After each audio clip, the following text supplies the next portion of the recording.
Same shop, same food, £20 more. I didn't change anything, but somehow my weekly shop jumped up again.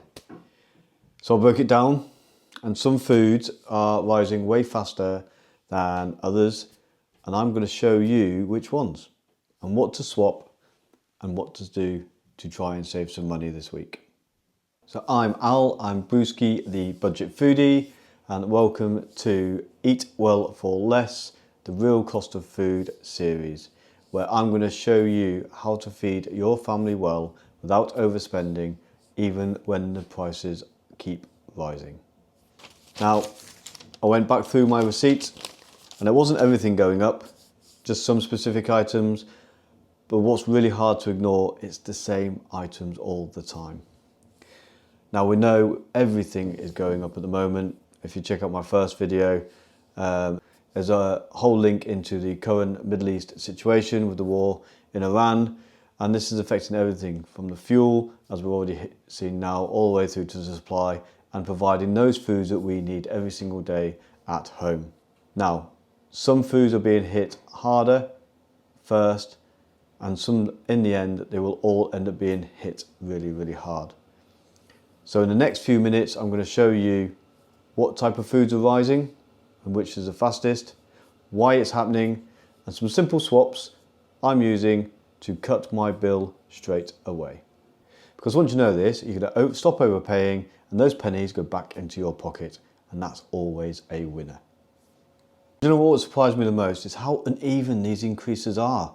Are you seeing this? Honestly, it's one thing this week, another thing next week.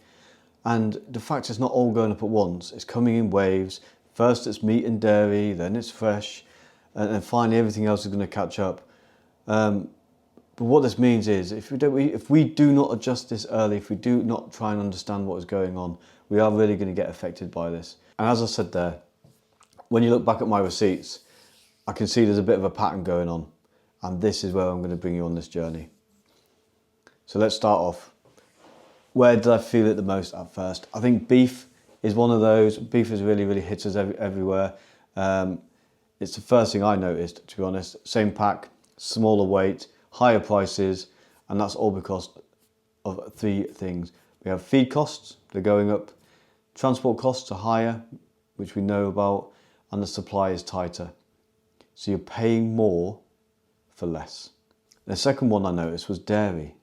Now this seems to be a bit of a hidden, silent increase. It's creeping up. You don't quite notice it straight away, but a lot of this, so milk and cheese didn't jump massively, but they're creeping, and that's because we buy them every single week. So although we buy them every week, we don't really notice these changes. Next is fresh. Fresh vegetables are unpredictable. They're seasonal, so you don't know when they're going to get hit. 1 week, we might think, oh my God, that's okay. Cucumbers seem to be okay. Next thing you know, the price has gone up. Now this is mainly down to seasonal supply. As I mentioned in episode 1, fresh produce is always going to be the winner, but frozen is always going to help you out in the long term. We have imported produce. I think we like our non-native fruits and vegetables. That's okay. I love an avocado in the morning, don't we all? But these are really going to start affecting costs. The supply chain, the fuel costs, everything is going to start coming in there. And then we have the higher farming costs, which comes down from the fertilizers, which comes from the Middle East predominantly. So it's now going to be harder to rely on those consistent pricing models that we are so used to. And then we have the dry goods. This is the pantry staples. This is what we would assume to be the safe zone, because most products are made in advance. They're already stored, they're already there in the backup. But these backups slowly whittle down. And once they whittle down, the prices come up because we still need to produce these products. So it's okay at the moment. We've got some good stuff, pasta, rice, tin foods, they're all really good. But they're quite stable. Let's keep it stable. Let's keep a really good stock in our cupboards.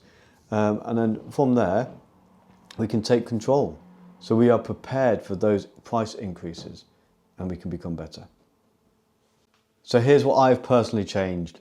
And these swaps changes are making a difference today. And you would not believe the family don't know about it. Well, they do now because I've actually just told you. No, honestly, the family don't notice the difference because all of our meals are still super tasty, nutritious, and they keep our bellies full. So, what are my real swaps that I've been doing? So the first one I'm swapping is I'm cutting beef back. Beef's already been really high. We touched base on that earlier, as we said, the increases. So I'm replacing that with some chicken. Chicken seems to be a really good staple at the moment. Prices are still relatively low. So where I can, I'll swap out some chicken. I'm bulking out dishes with lentils. So if I'm making a bolognese or making a cottage pie, something like that, I can bulk out with the lentils. So I'm getting the same style meals, still really super tasty, but just with some cheaper ingredients. So just to close up there, a nice, really short, sharp episode for you. As I just mentioned there, imagine saving 10 quid a week here, £20 a week there. These savings soon add up, and then it allows you to then really maybe have a splurge, maybe have that takeaway. You are well deserved to have that. Don't just stop doing what you're doing, but make these little subtle swaps, and you'll be really, really surprised by the effects of this. And just remember, these prices are not just random.